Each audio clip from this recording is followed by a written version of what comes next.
Thank you all so much for joining us today. I just want to welcome you all to Kecker Van Ness Peters. My name is Jessica Ourk. My pronouns are she, her, hers. I'm the Director of Diversity, Equity, and Inclusion at Kecker Van Ness. I'm so excited to see you all here. This is the second year that we've hosted this event with Gunderson Detmer and BCLT. I also want to give a really big shout out to Wayne Stacy, who's the Executive Director of BCLT, because this is kind of his brainchild.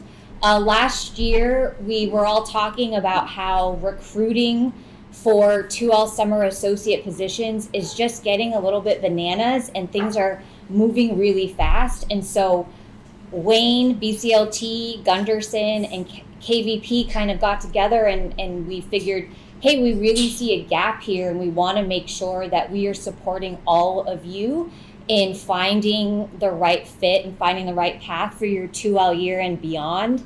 And more importantly, and this is why I get involved because I'm the Director of DEI, but we also wanted to make sure that the students who come from underrepresented backgrounds, who are first generation professionals, are not falling behind. So please make sure that you see yourselves represented in all of us. You have a ton of resources and support here in this room. You're going to meet even more Gunderson and KVP attorneys as well. So thank you all for joining, and also congratulations. You made it to law school. That's a huge accomplishment.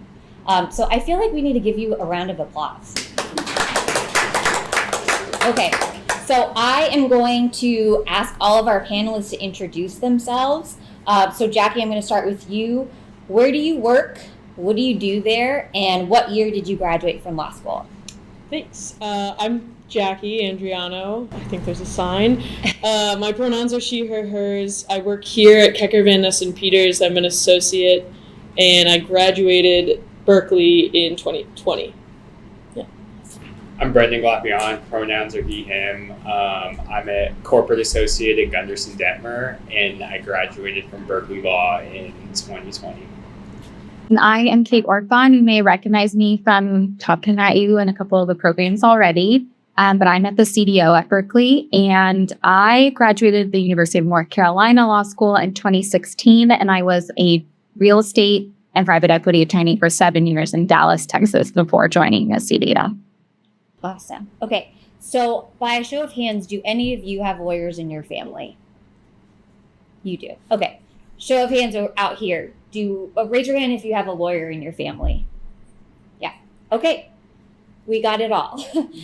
So I also wanted to ask the panelists, when you all think about networking or going to a reception, what are 2 or 3 words that come to mind? Kate, you want to go first? I'll do like a few more than 2. But okay. Sweaty hands. Same. And getting information.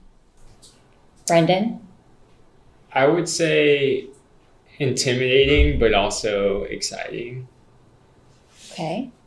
I'm going to go with stress and food. Okay, food is very important because we will be having food downstairs. I will say that going to a networking event when you're in law school is a great way to get fed. So just a pro tip.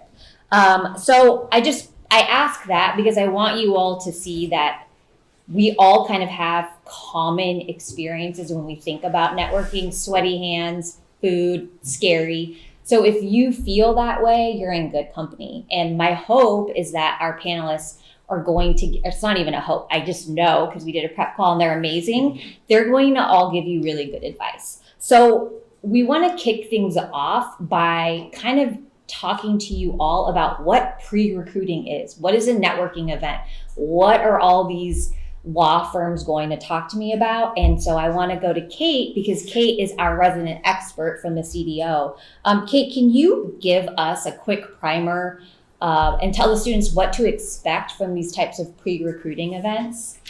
Yeah, I think that pre-recruiting or any reception that you go to with an employer, including any that are on campus or off campus, there's 2 main goals. You have a goal and the employer has a goal. You're there to get information about what they do, what the attorneys are like. That's what we've been talking about, in-person research, figure out what their value is. What do they do? We've matched a few. And then they are evaluating you too in a certain way. I don't want to shy around that. They're trying to get to know you, get to know different potential future candidates, and also tell you about them. They're excited to market their firm and get candidates interested in them as well. So it's dual. It's not a one-way street. Also, you know, the legal profession is a client business, and how you show up to events matters. So that's that, you know, achieving their goal, right? You want to present yourself in a way that is client ready, practice ready, as we've been talking about.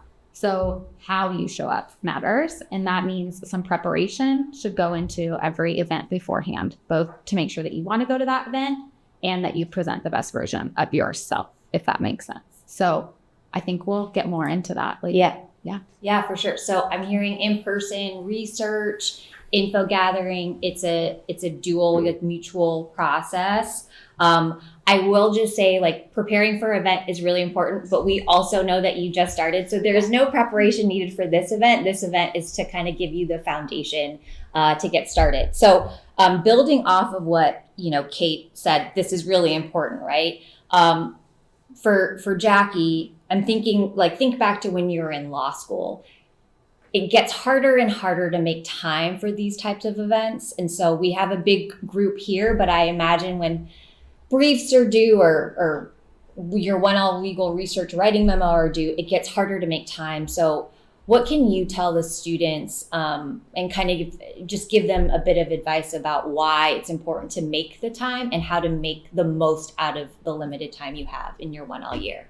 Sure. I think on the why it's important to make the time, it's, at least it was for me when I was a student, very hard to figure out what the differences are between all the, like, Vault 100 or whatever law firms. Like, they're all name, which doesn't really tell you very much.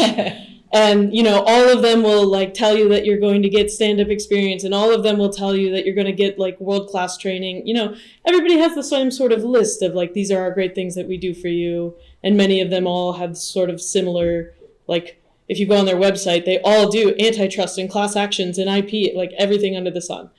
And so I think the networking events, the sort of, like, pre-recruiting stuff, can really help you understand what is the actual vibe of this place. What do the attorneys there actually do with their time, even if they have antitrust on their website? Is it 1% of their work, or is it 100% of their work?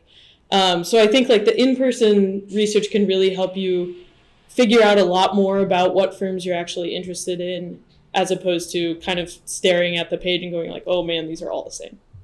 Yeah, I totally hear that. So this is the research that you do to supplement the vault, like Googling, right? Brenden, can you share, kind of building off of what Jackie said, like, can you maybe share a success story from a networking event that you went to where you were like, oh yeah, I learned something? Yeah, I'd say I went to the Diversity Career Fair in the fall of my 1L. Now called Law Firm Networking Night. Okay, Law Firm Networking Night.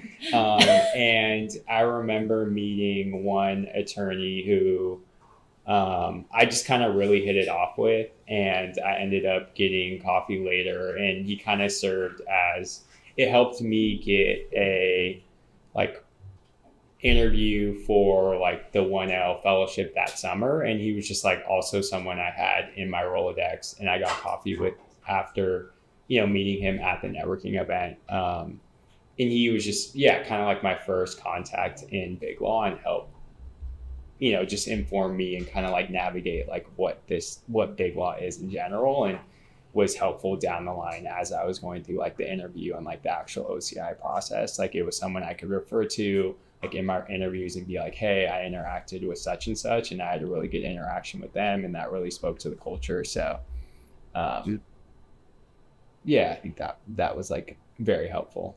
Yeah. Kate and Jackie, do you have a success story that maybe you'd like to share, similar to Brenden or different than Brenden's? I mean, I think at my law school, we had a lot of table talks, like, where they would come and, like, this will be similar to, like, PIPS fair that you guys will have in October, where, you know, different organizations come. And it really helped me actually filter out what I didn't want to do. too. So like it's a success to figure out what isn't a fit as well. So you don't always have to go away from a networking event being like, I found the person I want to work with. Like, this is the person. Gathering information of that does not sound like a day in the life that I'm interested in is also good data. So I just want to admit a non-match is good data too. That's really helpful. Jackie, any other story that is a positive outcome from a networking event? I actually found KVP sort of through, I had gone to a networking event for another like smaller California only litigation boutique, and had heard, like at that event, heard about Kecker Van Ness and Peters, which I had never heard of before because it wasn't on the big list of like international big law firms. And then I marked KVP on my OCI and I met people and loved it. And I've been here for 5 years. So worked out. I think that's a success story. So I wanted to kind of circle back to what Kate was saying. So we talked about a networking reception, then a table talk, a career fair. There's so many of these like events that are happening on campus. How do you pick what to go to? I mean, like there are only so many hours in the day, right? So how do you pick? Does anyone in the panel can speak to that?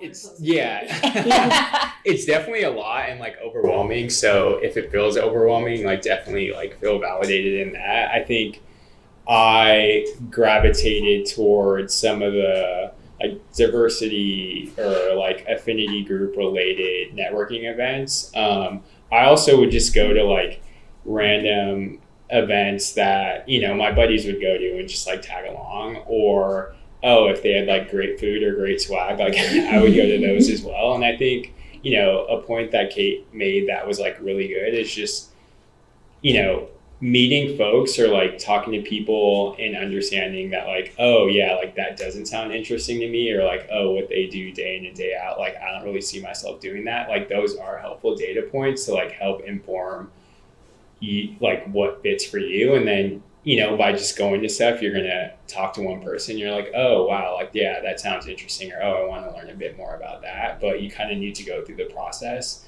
And yeah, sometimes it's random where like, oh, they have a really good lunch today. Like, let me go to that. And then other times it's like, oh, yeah, this specific event like sounds really interesting.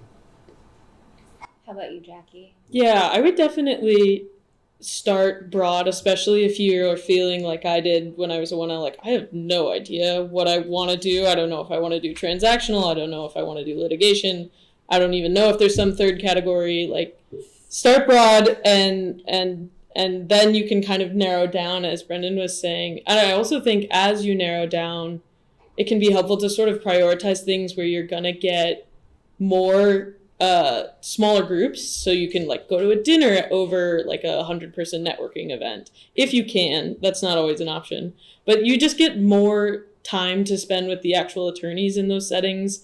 You can make a little bit more of an impression and get a better understanding of what they're actually about rather than just sort of milling about. Yeah, I like the making the impression piece is important. Like and Brenden, you talked about finding kind of a mentor early on. For the students in the audience, what are some pro tips to make a positive impression at an event? Like, let's say you're at a big table talk and there are 100 students. How do you make a connection with someone? What advice do you have? Maybe we'll start with Kate.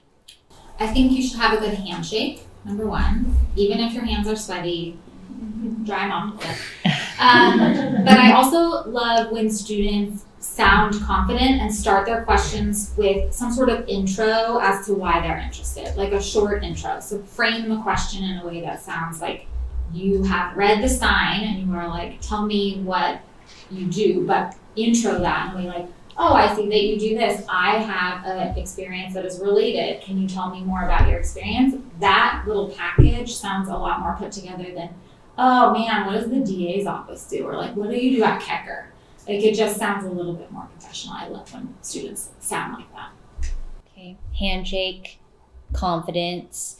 What if you don't feel confident and you feel like I just want to go into a corner, but I know I have to do this. Like, how do you pump yourself up? And what are some other ways that people have made good impressions on you, Jackie?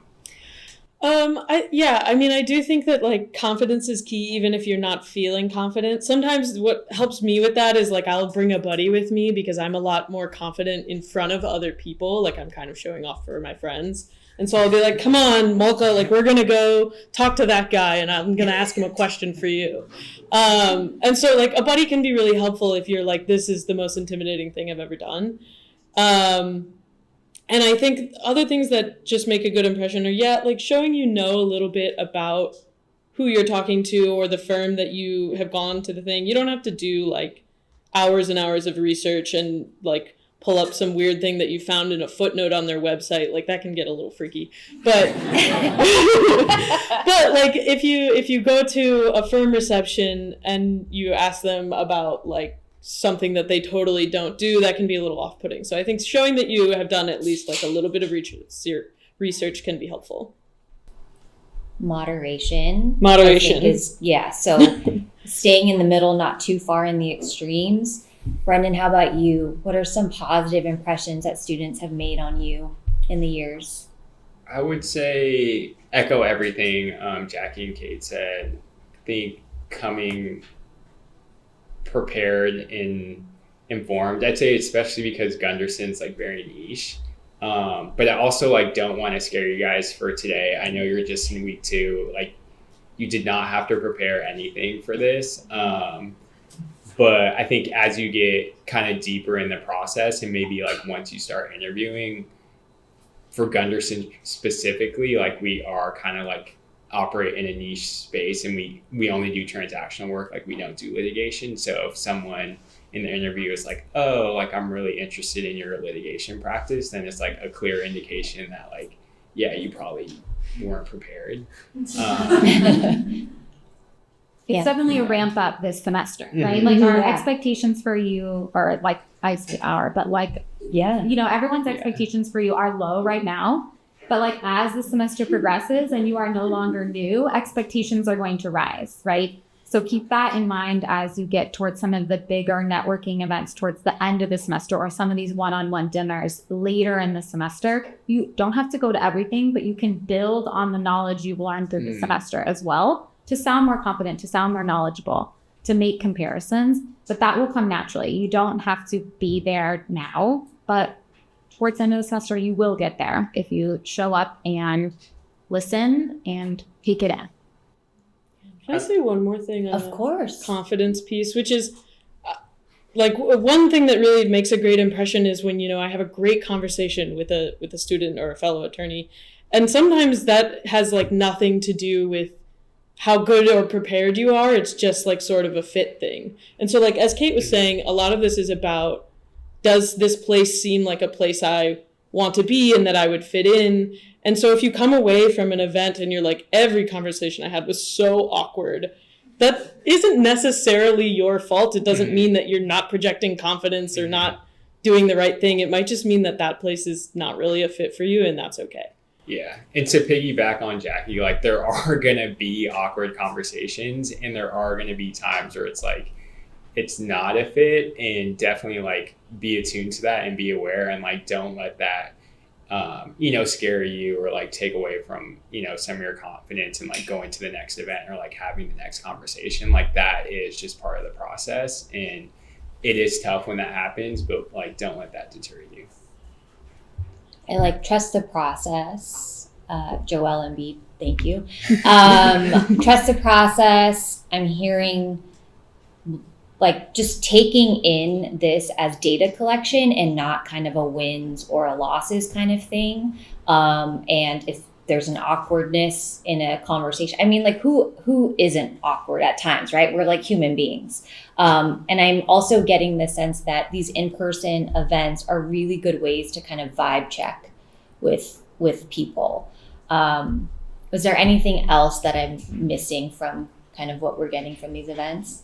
No, and I'll just say something that I say all the time, which is law firms are just groups of people that have chosen to work together, and you get to choose who you want to work with too. They choose you and you choose them. It's a two-way street, like just how I said at the beginning. So that's what this evaluation is for, is what group of people do you fit with?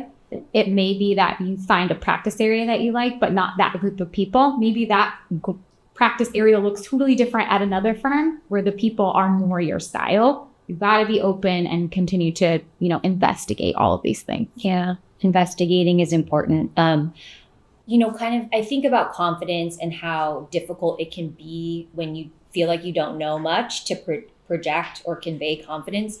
Do either of you have kind of like a tip, like a pump up way that you kind of, like there's the power pose. I listen to certain music that really like gets me going. So like, do you have a confidence, tip for the students in the room? Like, I'll tell you my song. When I was in law school a million years ago, before finals, I would play Lil Wayne, Birdman, Stuntin' Like My Daddy.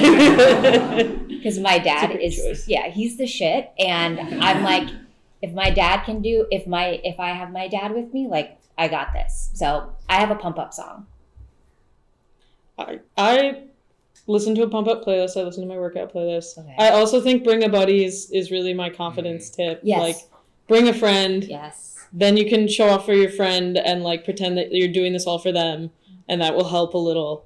I think that's really, and I would say the third thing is like, just remember that like the attorneys are people too. They're also feeling nervous and awkward and uncomfortable. Because we really do come to these events wanting you guys to talk to us. Like, we want you to think we're cool just like you want us to think. Hopefully you want us to think you're cool. So like, don't be afraid to just go up to the attorney who's kind of milling in the corner because they're really hoping that you will come talk to them. I'm really hoping that you will come talk to me. I hate not being picked. I would just say, like, don't overthink it. Like, if you want to talk to someone, just like kind of go for it. Like, if you start overthinking it, then you're just going to get like in a doom spiral and just like not end up doing it because you're going to be caught up in your thoughts. I'd say the other thing is just remind yourselves of like, right, you all have gotten into like a really good law school. You're all like super smart and capable. So just remind yourselves of that, I guess, like in your moments of doubt, that like you are capable. Like if you want to work at a firm, like you definitely have the capability to do that. It's just like finding the right spot.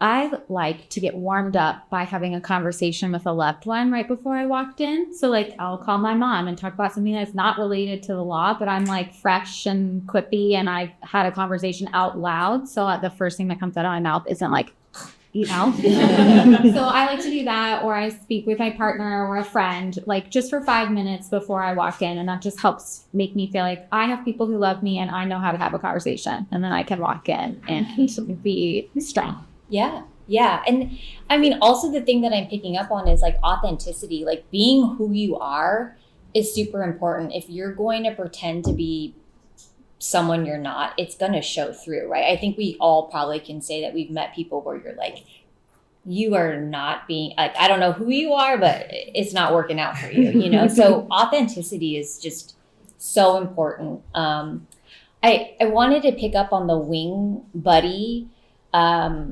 confidence boost, because I think that is a really good way to kind of get people out of their comfort zone.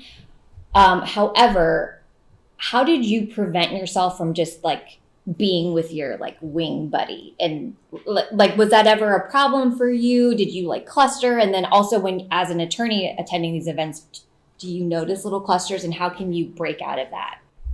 Yeah, that's a good question. I think bringing more than one wing buddy who is your designated one person is a good way to get a cluster going, where it's like 6 of you all, and it's not that 6 of you can't go to the same event, but like have one designated buddy that you're like linking arms with, and that's a little easier because then the 2 of you can go up to somebody together, and it makes more sense than like 6 people swarming. That's true, yeah. But I think then you can kind of make a game out of it if you and your buddy are like tending to just hang out with each other and not actually talk to anyone, of like, okay, you have to go talk to that person, and like I'm gonna go get a drink, or I'm gonna go get us drinks. Or I'm going to go talk to this person, and like you go talk to that guy, and then we can compare notes. But like try to push yourselves to not just hang out with your friend. Though sometimes if you get like, you're like, oh, I showed up, it's been 10 minutes, the vibe's weird, but the food's good. Hang out with your friends. Yeah. That's fine. Yeah.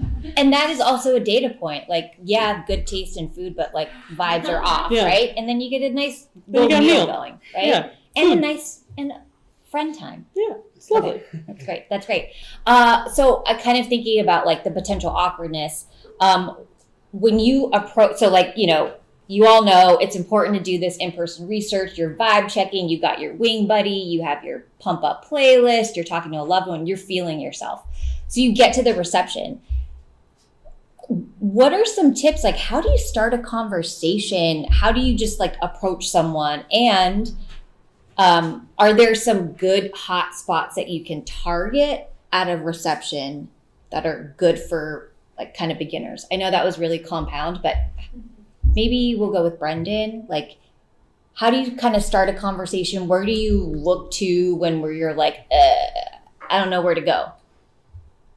If I don't know where to go, I would find someone and I'm like solo, I don't have a wing buddy, then like I'll try and find someone else who's like solo and, you know, link up with them, especially if it's an attorney, and then you could start chatting. A good opener, I think an easy one is just like, oh, like tell me about your practice or tell me about your day-to-day. Or I think even now it's like, oh, how did you kind of figure out that you're interested? For me, it'd be, oh, like how did you figure out you're interested in doing corporate work in the startup venture capital space? I think those are kind of like three, you know, easy questions that like open the conversation. And then like as you start talking, like naturally there'll probably be like more follow-ups. Yeah, I'd say also just a general piece of advice for everyone. Like if you do see someone that's like, when you're like classmates that is kind of off by themselves or they're like not really engaging in the conversation, like definitely try and like help incorporate them. Or, you know, if you're in a big group, you can leave the big group and like go talk to them so they're just like not off by themselves.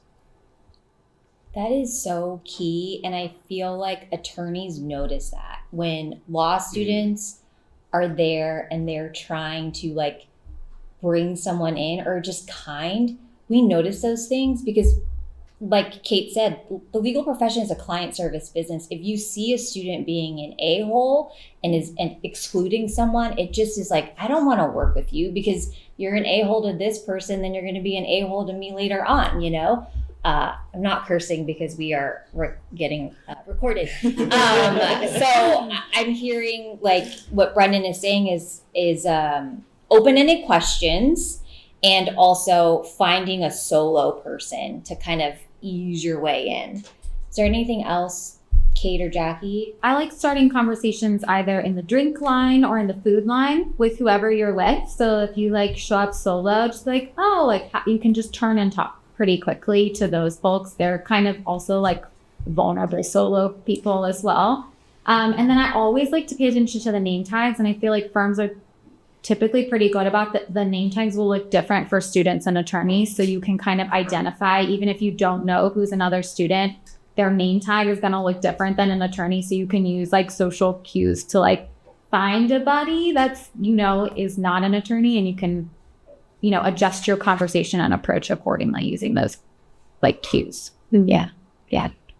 I also love a non-legal starter question, like a, oh my God, I love your shoes, can really get you into a conversation without feeling like I've sidled up and now I'm going to ask you about your career.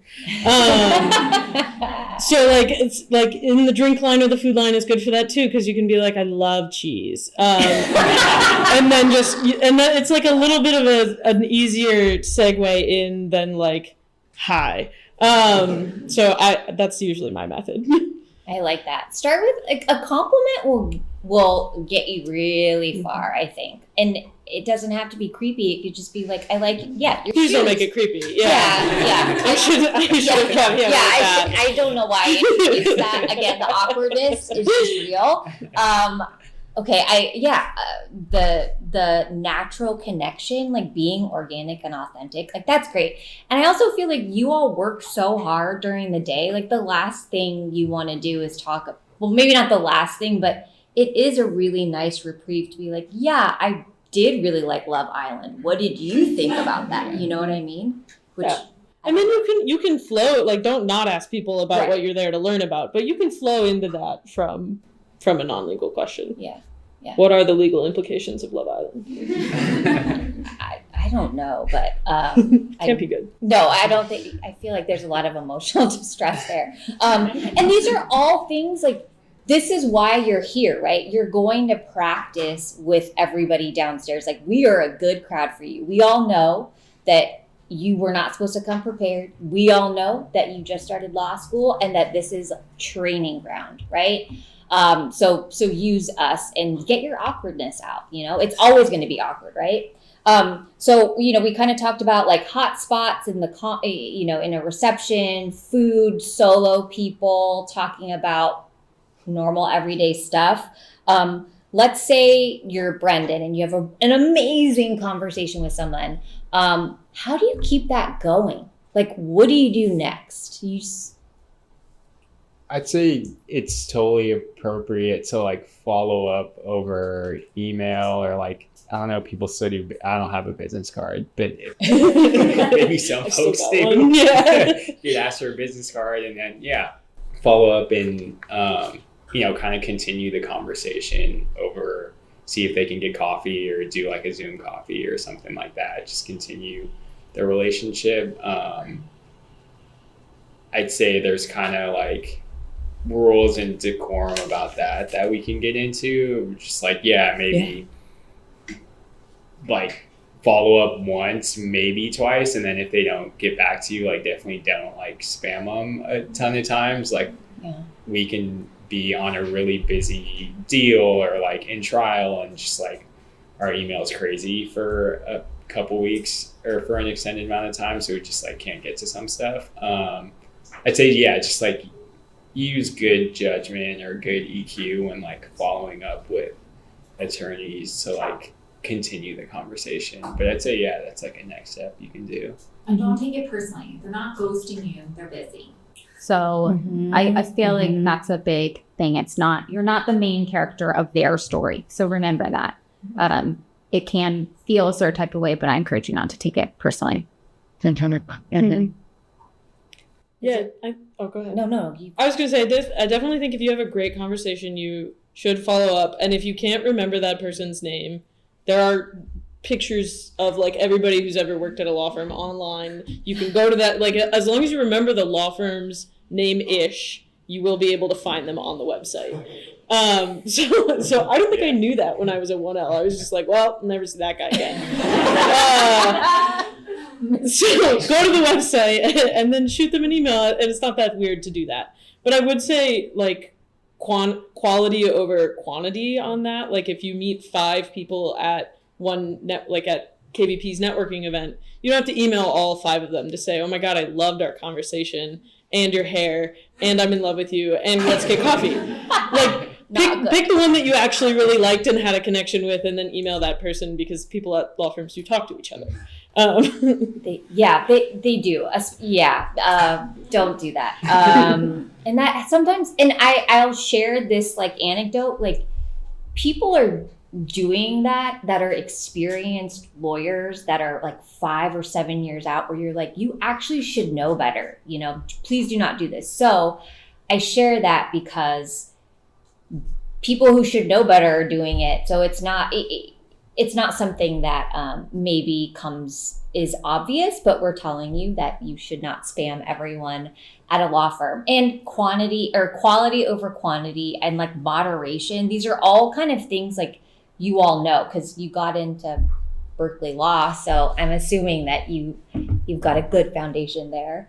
So if we're kind of like at that point where you have a connection with someone, you're having coffee, and what are some tips on like keeping that person connected with you? Because I know sometimes you go to an event, you have a coffee, and then you're like, that's great. And then, what else? Like there's no job, there's no OCI. Like what are some ways that students have effectively kept in touch when there isn't like a job or an interview on the line at the moment?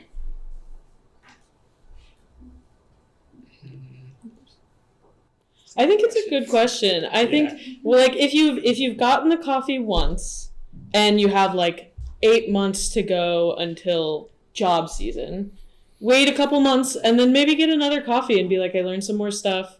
I'd love to talk to you about like how my thinking has progressed. I'm still really interested, if true, in whatever firm they work at. Yeah. I think if you got the coffee and you have like 3 months to go, but you'd kind of like to reach out, maybe ping them with something that you talked about when you got the coffee. Like if you talked about a recent Supreme Court case, you would not talk about that with me at a coffee. But if you did, and then you heard something more about it, you could shoot them an email and be like, oh my God, like just saw that the opinion was issued and like, isn't that crazy? Or you could be like, just finished Love Island. Crazy. Which you would talk about with me. But like those things are okay. But again, I think it's like moderation. Like don't ping that person every week. Yeah. Don't ping that person and be like, update on my classes. I'm still taking the same classes that I was last. Again, this is just sort of like, it seems like common sense, but sometimes you can feel like I really need to keep this person on the hook. And like, it's okay. We will remember you. If like we've gotten coffee, I'm going to remember you. Yeah. Yeah. Yeah, I would just piggyback on everything Jackie said. And it doesn't have to be like, okay, you guys got coffee once and then you want to do a coffee again or like a lunch. It can just be like another email or just some other sort of like touchback. Like maybe the firm has like a reception and you go to that and then you just like say hi and have a brief conversation, but then you meet other folks. There's other ways to like keep the relationship warm than just like coffee. Yeah. I like that. The touchback and like the kind of, hey, we talked about this and I just saw this article come out. Like in one of the worksheets that we, provided to you, there's, we say, ask for air. Air is free. Ask for advice, information, or a referral or a resource, So it's not always asking them to get coffee. It's just, hey, saw this, thinking of you is a really effective way to keep that relationship warm. And I'm going to ask this of Kate. So let's say that you met like 10 amazing people tonight, and then 5 more next week. How do you keep track? Because this is, I don't think there's an app for that, right? No. Okay. Maybe I should. Maybe you should. 100%. Yes. There's all kinds of systems that you can do, but a lot of students will track this on an Excel spreadsheet. So they'll Google the person. They'll say like, oh, I met someone named John. Let me find them on Kecker's website or something like that. And then they'll pull their email or whatever and keep track of it. And I think the key is to have a note about what you guys talked about, because those names are going to get blurry the more. If you meet 15 people and then next week you come to coffee chats and you meet 5 more, like they're all going to start to become the same unless you are keeping track of them. So come up with a system that works for you. Some of you are going to be analog and want to handwrite this. That's fine. Some of you are going to do Excel because you're finance kids in undergrad. Also great.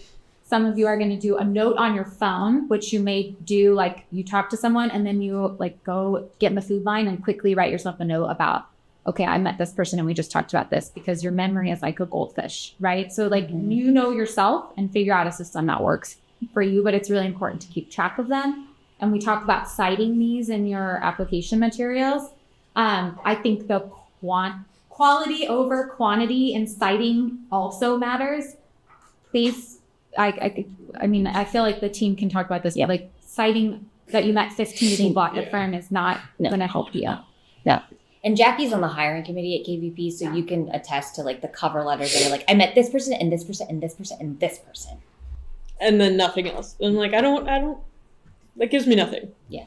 I would much rather know that you met one person and whatever impression they left on you that I'm now getting your cover letter, that's what I want to hear about. Mm-hmm. So like, if you met that person and the way that they talked about the firm made you feel like, wow, I really want to be a part of this culture of like really collegial, brilliant litigators, great, that's amazing. But if you like just name drop a bunch of people, it doesn't really give me any insight into like, what are we doing? Yeah.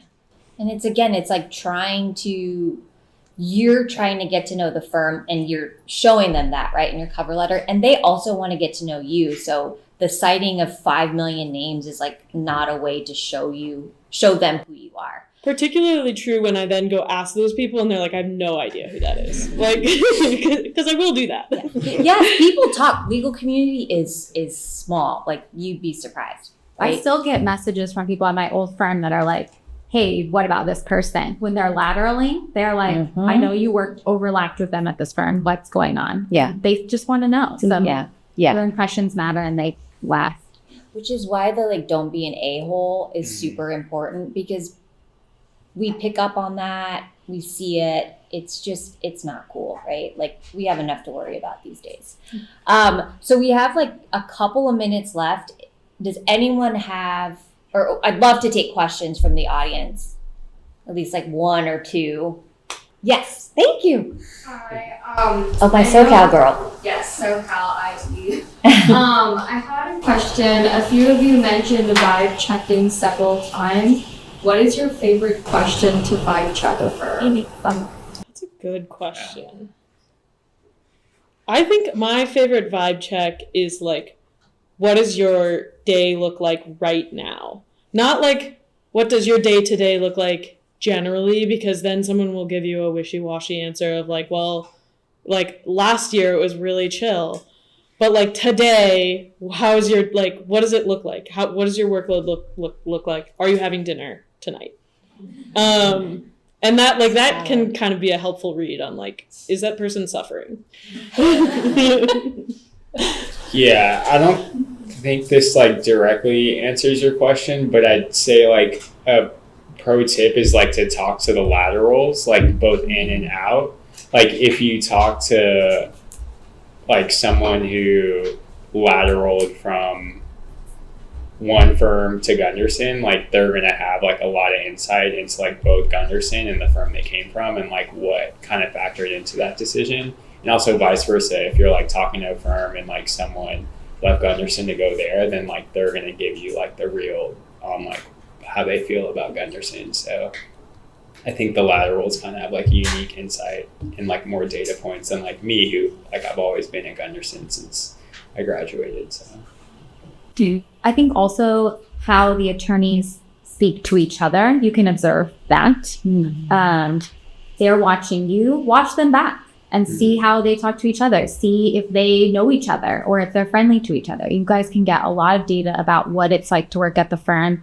If attorneys are introducing themselves to each other at an event, that's an interesting, to me, when I was in Boston, I was like, huh, y'all work in the same building and have never spoken. Interesting. So those were things that I always picked up on, and how much they knew each other, or they were like, oh my gosh, how was the soccer game this weekend? You know, that for me, I felt like there was a little bit more buy-in of those colleagues with each other, and that's something that I was looking for. But to answer your question, what is a good vibe for you is different than the person sitting next to you. So I don't know what a good question is, but what your values are, you can try to evaluate that. I look into their eyes. Are they okay? Do they look happy? Like, it's totally like what Jackie said, like, are you having dinner tonight? Do you have weekend plans? Like, weekend plans is a good question too. What was the last trip you took? Sometimes we would get that asked that, and I'd be like, what trip? Yeah, I know. When was the last time you felt joy? It's been a while. That's a good way to make a connection. We have time for maybe one more question. Yeah. So like a lot of the people that you meet in general, like aren't going to be in your practice group or the one that you're pursuing.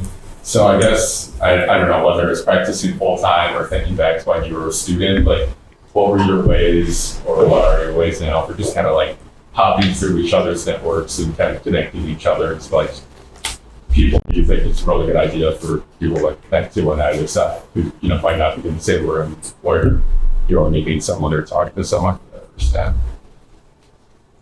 That's a good question. It's a good question. I mean, I think like you can do it in the like pretty normal way, which is like if you meet somebody and you are totally uninterested in whatever they do, but you have a buddy who's really into tech trans or like patent law, you can say, oh my gosh, my friend at Berkeley is like so interested in this. Would you mind if I like synced you up over email? Like that's a great, nice thing to do. And I think that's totally fine. No attorney is going to be like, actually, no. I don't want to. Yeah. So that's a great way to do it. And likewise, if your friends are like, well, I met this guy and you would love him, be like, link us up over email. Like, that's great. And I'd say also, maybe not like practice group specific, but like you should, like, you don't have to ask me questions strictly about like Gunderson or like my day to day. Like also, like I went through the OCI process, or I went through the process of like going into law school, and I didn't know what the heck I wanted to do, and then but I found out, like I found my way to where I'm at now. So I think you can ask questions about that as well. And yeah, also just like big law in general, or like being an associate, like we can all kind of speak to that. Totally. Or ask them what they like about what they do, even if you're like, I would hate that. Because like you can always like, at least as a litigator, like I'm always learning some new area of law, and then like something I learned 5 years ago will actually apply to that. I'm like, So like, and something that you learn, even if you learn it in a context that you're like, I'm never going to care about this, it might actually matter to you later. Yeah. I worked at like a full service law firm where we had all of the practice areas, and I was constantly surprised at how much I worked with other people not in my section that consulted on things. So even if it's like I was a real estate attorney, but I had to talk to the tax folks, the bankruptcy folks, the employment folks whenever we were doing something, those people are people you're going to work with, maybe not every day, but they could have some insights. So you could always ask them, how do you work with other groups in this firm, to get that kind of information of like, does this firm overlap? Do the clients, like, do they collaborate? Like, what does that look like? I think there's other ways to figure out what work looks like, just to be less myopic than a practice area and think about how this work looks on a broader level. Yeah. Connections are super important, and you're doing that right now. Like Kate said at the beginning of this, like the legal profession is a client service profession. You have to like people to some extent. And so just, yeah, hopefully, God willing, your careers are long and you will have many twists and turns along the way. And, collect friends along the way, connect connections along the way, because your career will feel much more meaningful if you do that. So with that, I want to thank our amazing panelists. So many good pieces of advice. So what we're going to do now is we are going to have you all exit and take the elevators down to the ground floor, and you'll see people in the lobby, and we'll be scooting you over to our reception where there's going to be amazing food.